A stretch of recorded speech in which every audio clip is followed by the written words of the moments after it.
Hello everyone, Heath Robinson here, and I am absolutely thrilled to be welcoming back the one and only Nichole Paschal to present with us again. Nichole, are you there?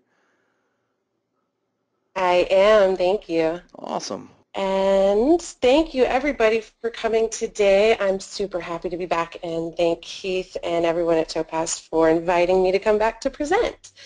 Today we're going to be covering lots of tips and tricks, just little things that I've learned over the years through the Topaz software, and I want to share some of those with you.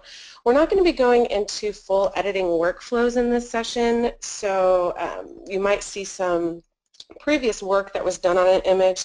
I'm really just going to be showing you the actual Topaz software and what steps and some tips and tricks at certain stages within your workflow. But if you have any questions about the full workflow, please just type them in and I'll be happy to answer those at the end of the session. All right, so let's start with this image over here. This was a family portrait session that I took and captured this guy's smile. He wouldn't, every time he looked at the camera, he wouldn't actually smile at me, so I had to get a little bit of sneakiness in there, and I really loved this image. And immediately when I took it, I thought about black and white processing. But I want to show you a couple different tricks that I used along the way using Topaz software. So let me show you down here. We'll start with the image that I brought out of Adobe Camera Raw, where I did do quite a bit of work on the exposure itself and also distortion and removing that through Adobe Camera Raw. But this was the original file coming in after that. I did take it into denoise. We're not going to go into denoise, but I will show you the work that it did. If you scroll in quite a bit, you'll see quite a bit of color noise especially. And on my portraits, I tend to do all of the noise reduction within denoise because it just handles it beautifully. So I was able to remove that color noise quite quickly. And then, let me go ahead and take that out. I did use the the healing tool to remove some spots, and then I took it into Topaz Clarity. This is tip number one, using Topaz Clarity to smooth and brighten skin within your portrait work. When you think about Topaz Clarity, most people think about that contrast, getting a little bit of grittier contrast in there and really deepening those shadows and brightening those highlights. But if you use it in the other direction, especially the way that Clarity has broken down the contrast within an image, you can quickly, very quickly smooth out skin and brighten any under eye shadows that might be there and just balance out skin as well. So let me show you the before and after Clarity. Here's before and here's after. And it's subtle, but it makes a ton of difference. It really does. So let's go ahead and take this image. I'm just going to make a quick stamp layer of all my layers below and take this image into Topaz Clarity, and I'll show you how I did that. So if you're not familiar with Topaz Clarity, it actually breaks down your image into 4 different types of contrast. Micro contrast, which is excellent for controlling texture. Low and medium contrast, which is really good for that mid-tone contrast boost. And then high contrast, which is going to really affect your brightest whites and your lowest darks. And it breaks it down within the Clarity module over here on the right.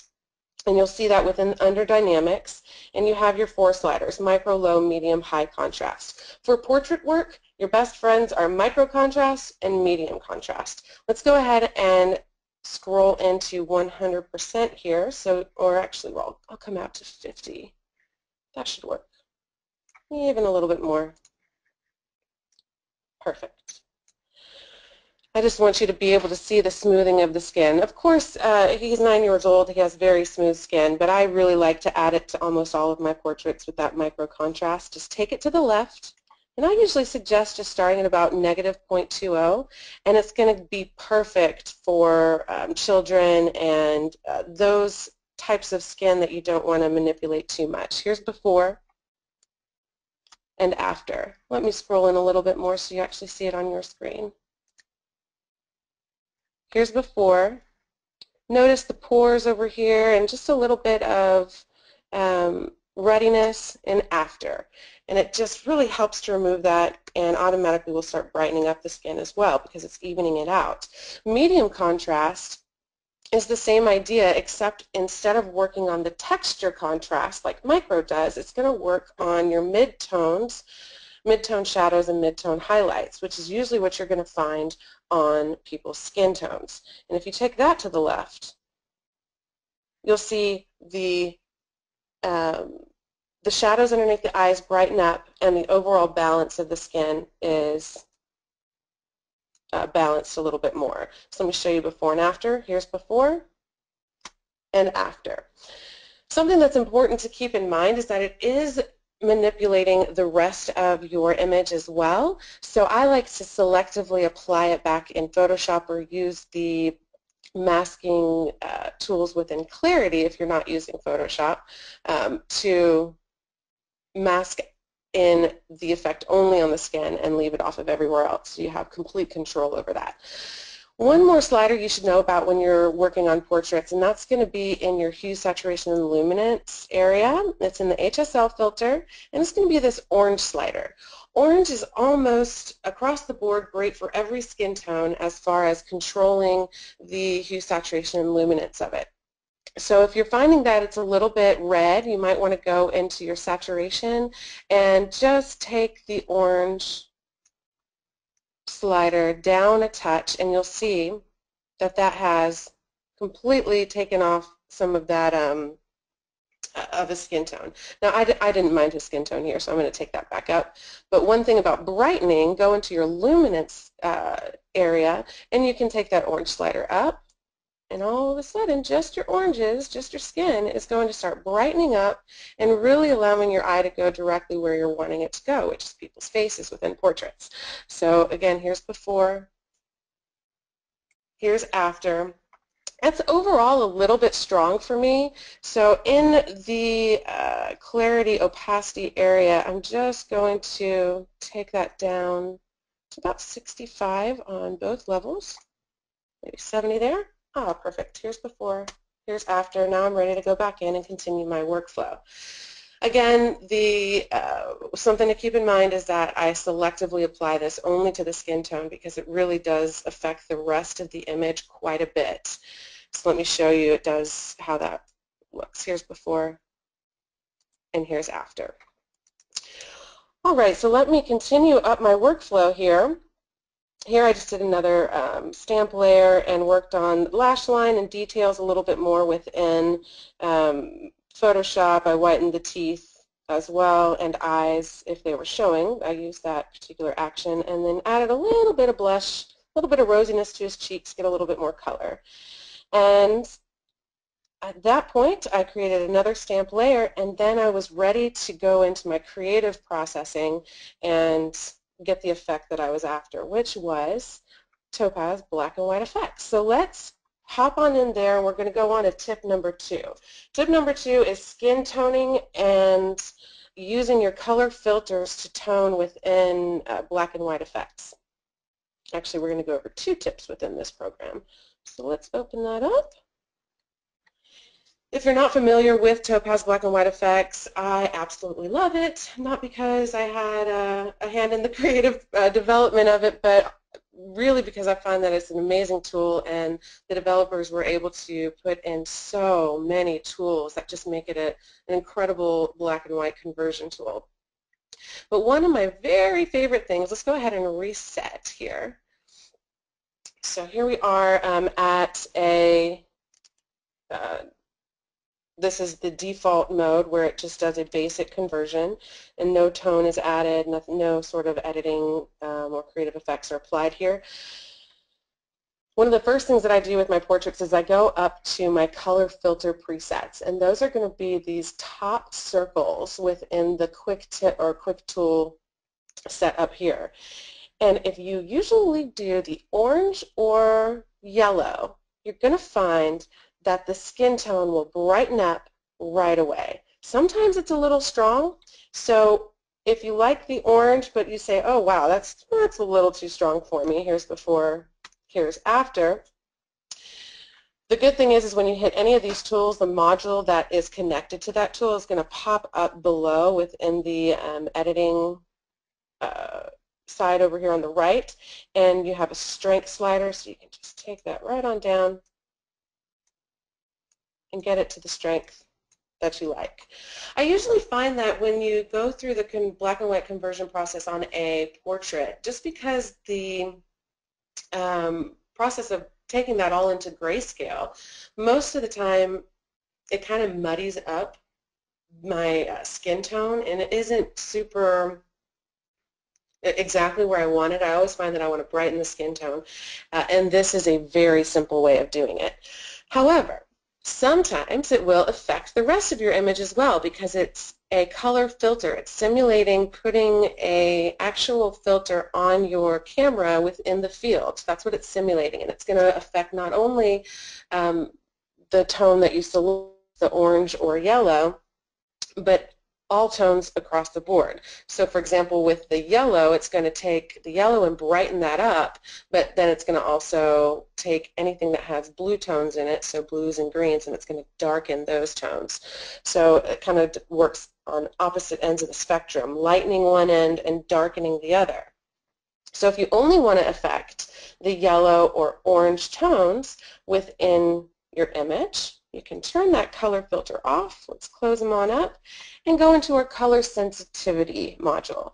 The color sensitivity module is awesome because you're able to selectively change the color tone of each individual tone. And for this, I would suggest yellow. So if you want to brighten just the skin up, take your yellow to the right. And it's actually not just the skin, it's going to go all the yellows within the image, but it does give you a lot more control over only affecting the tones that you want versus where the color filter will start to affect all of those tones.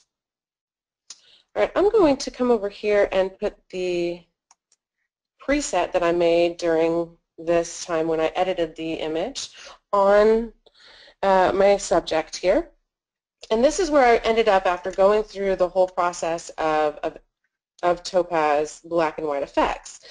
But that brings us to our third tip, the selective detail option within black and white effects, which isn't going to be saved within the preset. It's actually going to be something you have to add selectively each time because it won't apply to every image and you don't want it saved with each preset. But I'll show you where that is, and it's an incredible tool to really brighten up and sharpen up eyes and lips in areas where you want your eye to go within an image, not just portraits. A lot of people aren't familiar with it, and it is one of my favorite things amongst all Topaz software. So if I just go into my local adjustments, I'm going to scroll down just a touch and click on the detail adjustment type. We have all sorts in here, dodge, burn, color, smooth. You can do selective color with the color option. You can smooth skin a little bit more if you're wanting to do that with the smooth tool. I also really like that for smoothing skies and water for long exposure imagery. But the detail is by far the one I use the most. So just click on the detail. You're able to come down to your detail brush options and select your brush size. You'll actually see a little icon or the little circle of the brush appear as you move the slider. So that gives you a good indicator of the size, and I like to just take it fairly small. I like to keep my hardness completely down, keep it a very soft-edged brush, and I'm going to take the opacity up quite a bit. I usually would do it at about 15. 0.15, but I'm going to take it up to 0.5 so you can really see it on your screen, and I'm going to take the edge aware down. Edge aware is an absolutely magnificent option whenever you're wanting to detect the edges of an image or color, but for this particular tip, I like to take it all the way down so it does not affect or it's not determined by color, because eyes have a lot of colors, and I'm just going to brush it in naturally. So for this one, reset. I like the focus being a little bit soft in this image like this, but I do want to bring some more attention to his eyelashes and his eyebrows. So I'm going to add in a little bit more detail with this detail option. Okay, so now that we set all of our brush tools, I'm going to scroll into the image and start just painting over the areas that I want a tiny bit more detail, where I want my eyes to really go, and that's usually eyes and lips and kind of facial features that you want to make stand out with portraits. Now again, this is fairly heavy-handed because I really wanted you to see that effect. Let me show you this before and after.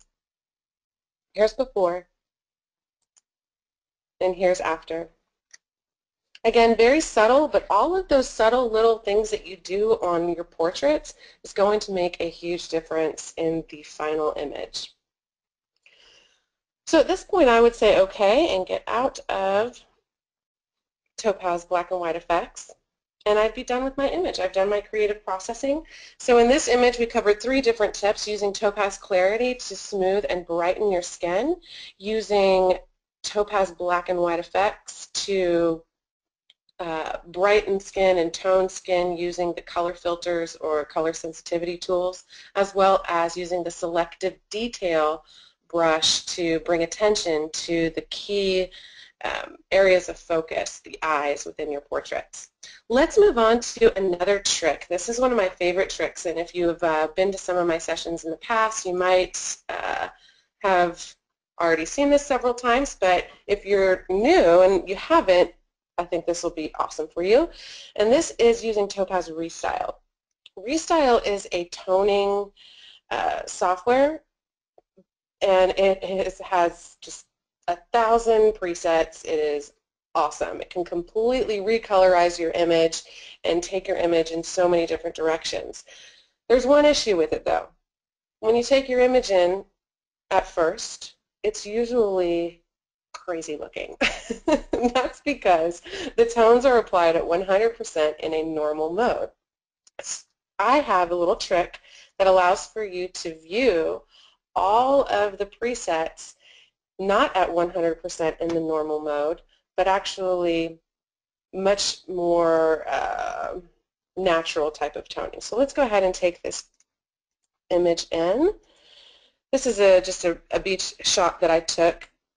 One little tip for you: images that have a lot of white or brightness to it, like this image, are going to be great with ReStyle and some of the coloring options that you can do there.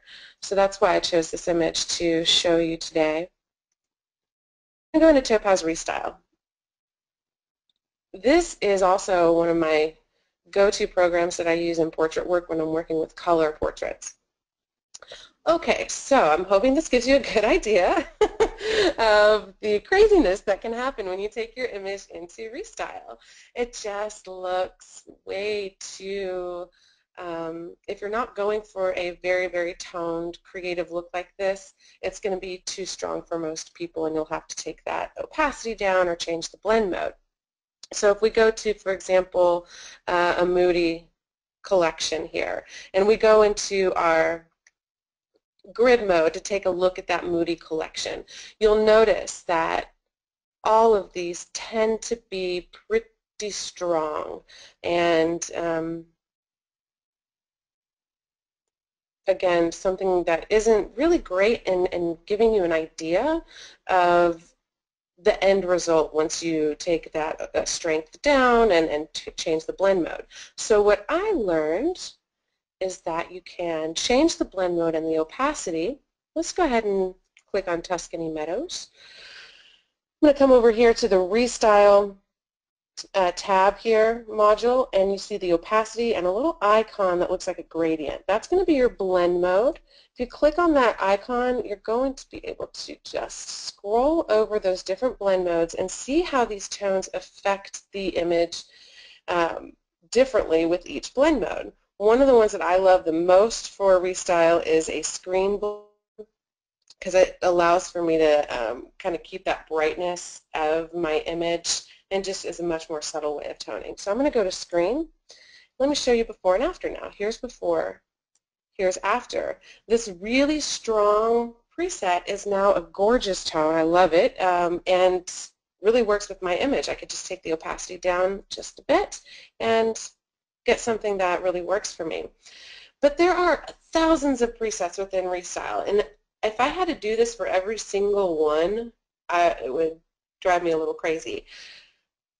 If you set your screen mode like we just did and set the opacity and now go into a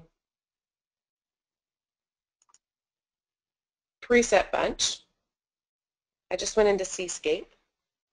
Now you can see all of these tones or all of these images or, excuse me, presets are displaying the way the tone would look in the screen mode at 74%.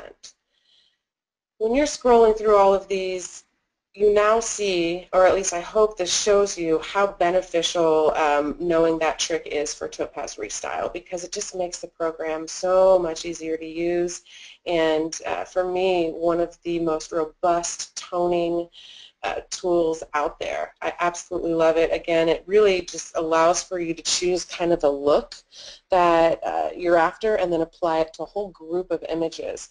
But first you have to find that look, and this is one way to do it. So I'm going to go with Pastel Peach Mist.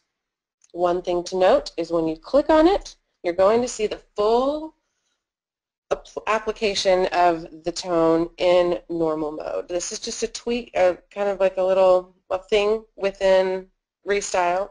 Again, I'm here to kind of show you some secrets. This is one of those things you're like, what? Where'd it go? So you are going to have to go back to the screen mode and 74% if that's what you're after to see that preset view that you just clicked on. So here's before, here's after.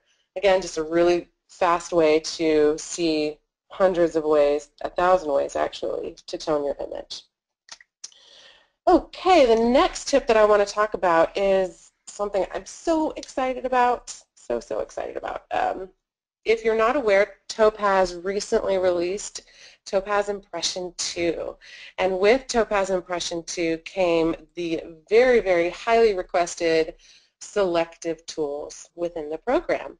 So even people who aren't using Photoshop and aren't using a layered program or a program that allows masking are now able to mask out some of that effect and not have it be so heavy.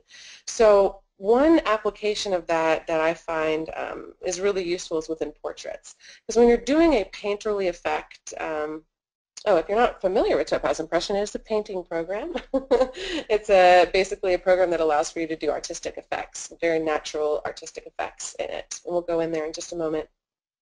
But with portraits, it can be difficult to use because it really highly affects the whole image, or version 1 did. With version 2, you're able to still keep your attention on the eyes and mouth by painting out some of the effects in a portrait and get some really beautiful work. So here's where we're going to end up pretty quickly, before and after. This preset that I applied or created for this image actually really affects the eyes and mouth in a negative way. So I had to paint that out. But I ended up getting something I really love because I was able to paint out some of that within Topaz Impression. So let's hop on in there. Let me show you real quick the full editing that happened on this image. I'll just walk you through the steps. This one was highly edited, and this isn't something I would necessarily do all the time, but I was just doing it for fun. And let's see if we can get there. Yes. Okay, so this was the original image out of Adobe Camera Raw. I came in and did some clarity work and just smoothing work here, and continued working on some of the more technical aspects. And then I started working on the skin. And that's a little heavy for me now, but I was just playing around. So we did quite a bit of stuff on the skin, and I thought, you know what, her little pink on her outfit isn't really standing out, and I'm not really liking the color of the yellow. So I ended up changing the color of the chair and the color of the wall. A little bit more here. got a little bit of sparkling eyes going on, and put on a photo filter. So I did a lot of work here, a little too much. And this is where we ended up. And when I was ready to go into, get into Topaz Impression 2. So I'm just going to make a new layer and hop into Impression.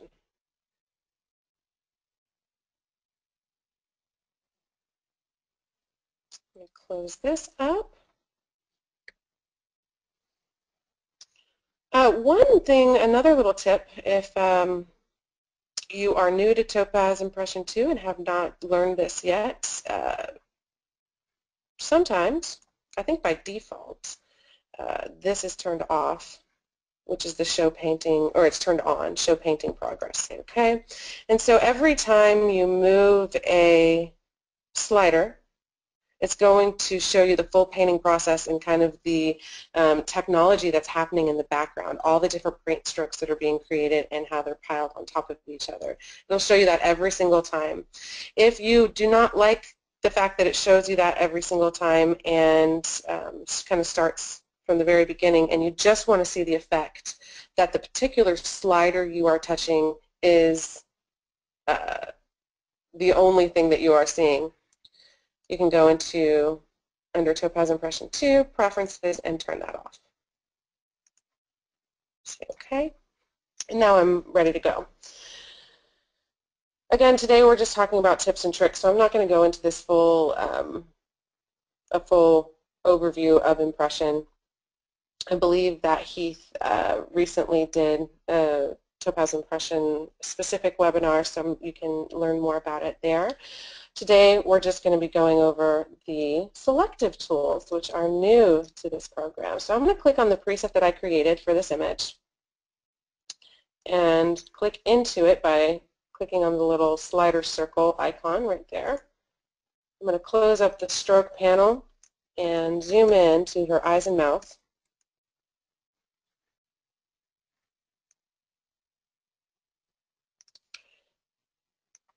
And I think I ended up changing the brush size or something where it started to affect the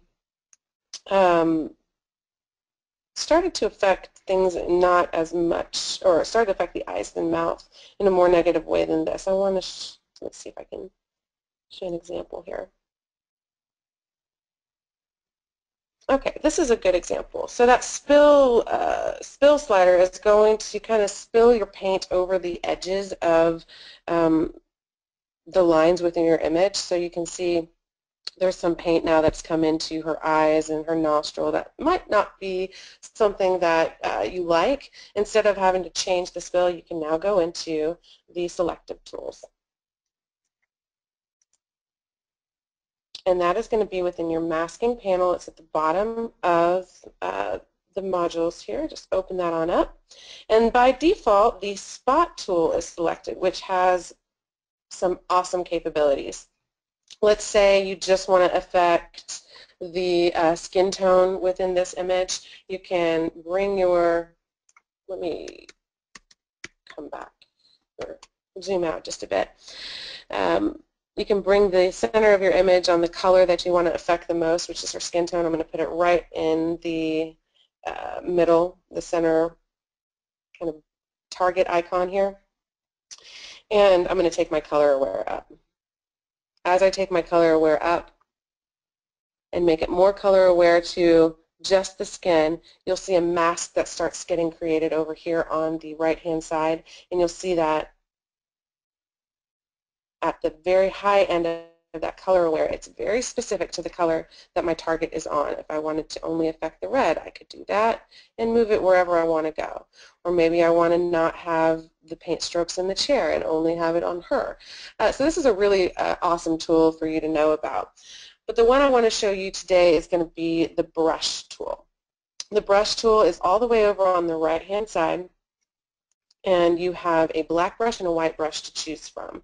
Going to scroll back in, and because I have a white mask to start out, I'm going to make sure that I have my black brush, so it's going to paint out the effect with a black brush. You can kind of think about masking as white reveal and black conceals. whenever you're working within this panel. Let's go ahead and change our radius here. If you want to see the size of your brush, you're going to have to scroll into your image. But once you know the right radius, I'm going to take this way down actually. 0.02 seems to be right about the right one. So very small brush. Again, taking my hardness all the way down because I'm painting it in more subjectively and I don't want it to be a very hard edge. And I'm going to keep the strength at about 0.5 so you can really see the difference here. And I'm just going to start painting out the areas where I only want about a 50% effect. Now that is a little too much, but I can show you how you fix that instead of starting over. So that's 50%. I'm going to take that out of her nostril and take my radius up just a touch and get a little bit out of her mouth. Now again, it's a little bit too strong. I want to add a little bit more of the painterly effect back in selectively. Now I'm just going to switch to my white brush, and now I'm going to reveal that effect a little bit more in the areas that I took it out too much. So I'm going to take that strength and maybe put it at 70.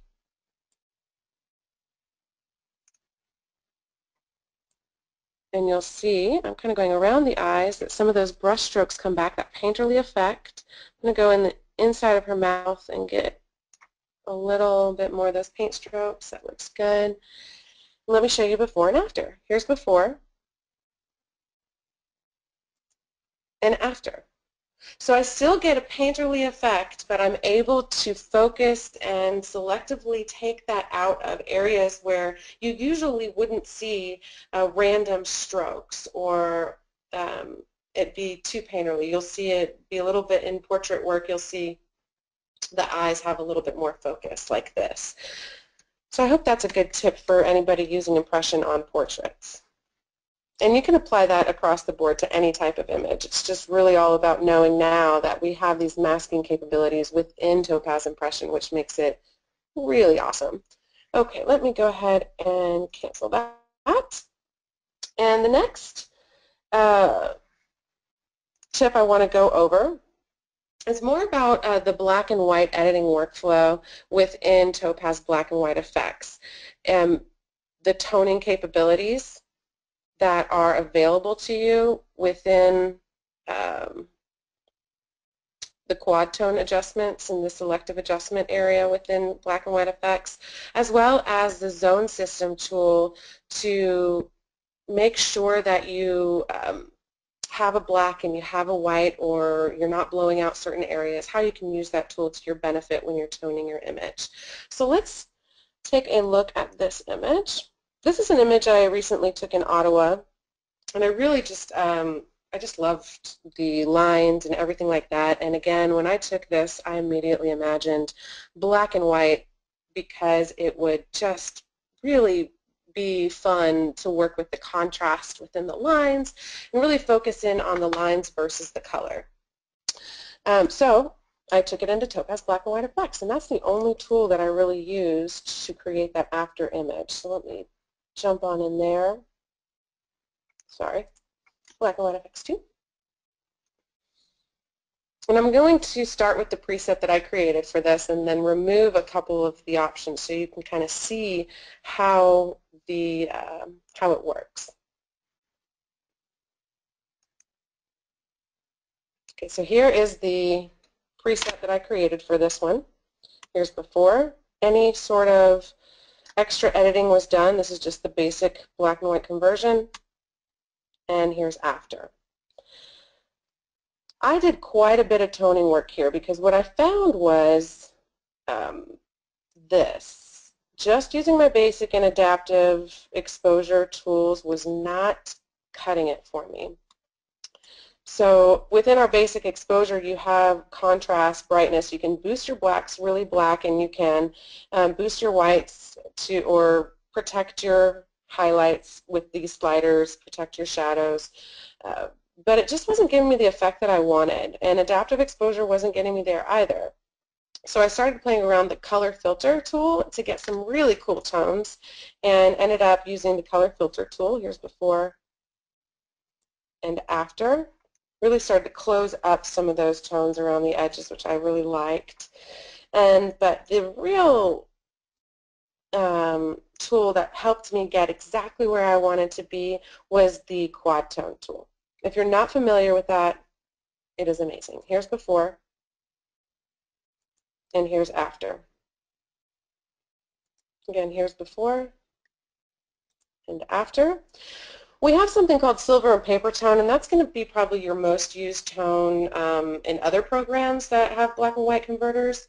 Most of ours that you'll find over on the left-hand side, the presets are using quad tone. Some of them are just using silver and paper tone, which is going to be a duotone, meaning that two tones are being applied to the image, one to the highlights, one to the shadows, and you can kind of mix that up a little bit. Quad tone takes it a step further and gives you 4 different tones and gives you complete control over where those tones are applied in your image, giving you a full-on control of your editing, of your tonal control. So let me go ahead and default this back to the default settings, which is kind of pinky brown setting. And we can start from the beginning in this module. So if you want to think about it, as I said, it's 4 tones that you're just adding to your image. And you can add a tone to your brightest highlights, you can add a tone to your very lowest shadows, and then you can add 2 midtones, and then you can just decide where you want to place them across the board. If you take one of these sliders and start moving it around, my suggestion is to just play with it first and get to know how it kind of works. But you can think about wherever these sliders are placed within these region sliders from 0 to 255. 255 equals white, so this white color right here is going to be affecting the 255 area range, which is my highlights. The pink color is going to be affecting my lighter midtones, and you can see that here. This brown color is going to be affecting my lower midtones, so I can open those up or get a little bit more shadow in there by moving that around. And then this black color is going to be what's used for my shadows within this particular setting. If you want to change that, which I do, you just double-click on the double-click on the swatch of color, and it'll bring up a color picker. There you can choose exactly what you're wanting. I'm wanting kind of a a sepia look, but also some sort of antique dye in it. So I don't want a super bright white. I want the whites to be a little bit creamy, and my shadows to have a tint of brown and sepia to it. So I want to kind of go for the browner tones in this image. So instead of going black, I'm going to take this color picker up to maybe an orange. And that's going to give me some brown choices here in the lower area of my saturation here. And I'm just going to take that up a touch. While it still looks very dark, it's actually a dark brown. And I'm going to say OK. And you'll see that really opened up the shadows to that dark brown type of color versus black. I'm going to go through this process for all of these swatches. So this is my lower midtones. Instead of being so brown, I want to kind of desaturate that brownness. So I'm just going to take my color selector within the tool here and take that down more towards a desaturated gray brown. And maybe that color works. Let's say OK. Now we're starting to get back to a less colorful image and a more something I'm going after a little bit more. This is our upper midtones. I'm going to take that over to more of a yellow color, maybe desaturate it even more, say OK. And my last color is going to be my highlights, and I want to go, again, a little bit more of a yellowish, creamy color, so I'm going to take that up towards yellow and choose that, say OK. And you can see my highlights are now yellow. which I'm really liking. And now you have the ability to come in here with these different tones and place them within the tones that you like. And again, I like to just play around. If you're wanting to have darker areas or darker shadows, take your shadow color and move that to the right, and you'll start to see some black come into your image as well. If you want to see some whites come in as well as this highlight color, take your highlight color to the left, and you'll start brightening it up. So this gives you just complete control over the image. We did do a webinar that's specific to this tool set, but again, this is just to show you that you can have this much control within black and white effects on your toning abilities here. Let me go ahead and go back to the preset. So I just selected the preset. And now I want to show you the other tip that I have for you, which is the zone system tool, using that to check your blacks and your whites. This is an image that I just absolutely love, and I know I want to print it and put it on my wall. However, there's this really, really big bright spot over here where the sun was, and usually what I find is if I don't check to make sure that I don't have a pure white right there, on my paper, I'll actually just see paper. I won't see any sort of tone there, and I always like to have a tiny bit of tone. That's just my personal taste. So I like to always check and make sure that I'm not blowing out any areas. The same can be told for done for shadows. Shadows, when you're printing, usually the shadows are a little bit brighter and aren't quite as dark as you think they are when you're printing. So I like to make sure that I definitely have a black, and especially within black and white, sometimes go a little bit more contrasty and really get my blacks blocked up in certain areas. So let me click on the little Z. The little Z up here on the upper right area of the preview window is going to pull up your zone mode. And in the zone mode you have 11 different numbers, 0 through 10. 10 is going to be your pure white, and 0 is going to be your pure black. You can view on your screen the tones that are currently in your image in that 0 zone, which is pure black. So let me click on that. And whenever you click on it, you'll see a color show up around that little number, and this one's purple. Now you'll see within the image there's some purple etching on top of the image. That's indicating that this tone right now is in zone 0. Same thing with the white. The white has a red little color around, a red border around the number, and now you can see right where my sun is, I see red overlay etching that is indicating that's pure white.